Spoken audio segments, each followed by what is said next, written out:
If you're a med student heading to ASCRS next week like me, I want to share some tips on how to actually make the most of it. Not generic conference advice, but specifically about ASCRS as someone who's been there before. First, it always helps to be prepared, so download the app and mark down your must-see sessions. You can filter by program to select only the ones for young eye surgeons or yes, and add that to your calendar. If you'll be presenting research, you can also use the search function to find others who are presenting on the same topic. This is the perfect opportunity to approach them after the session, introduce yourself, and really build that meaningful connection. Secondly, don't sleep on industry connections. I know for med students it's always about the residents and the PDs, but you might be surprised. People in industry have the widest network of physicians, and they also tend to be the most personable and friendly. There have been many times when I would talk to an industry member and they would invite me to their reception happening later that evening, or they would introduce me to a doctor who is doing a lot of research and get me connected with them. As a personal example, I attended the EVO ICL reception 2 years ago and just happened to sit at the same table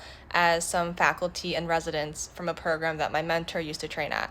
I had a great conversation with them over dinner and ended up interviewing with that program both of my upcoming cycles. If you feel too intimidated to go up to booths, ASCRS has a game called Icy going on that can also help reduce those barriers. On a similar note, seek out any socials or receptions happening throughout the conference, as these are networking goldmines. For example, don't miss out on Young MD Connect's breakfast mentoring session happening on Friday morning, and Real World Ophthalmology's RWO After Dark event happening Saturday evening.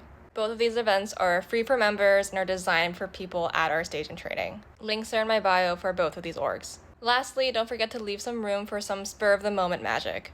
Bumping into people in the hallways or starting a random conversation with the person petting the dog next to you, these can all lead to really valuable connections that you could never have planned for. I even got free headshots taken at ASCRS, and these were the photos I used for my residency application. It's okay to not have every single minute of the conference planned out before you get there. It's a huge conference, so allow yourself some space to be flexible. Try to put your best authentic self out there, start those conversations, and keep those connections alive after the conference. Let me know what other questions you might have. See you there next week.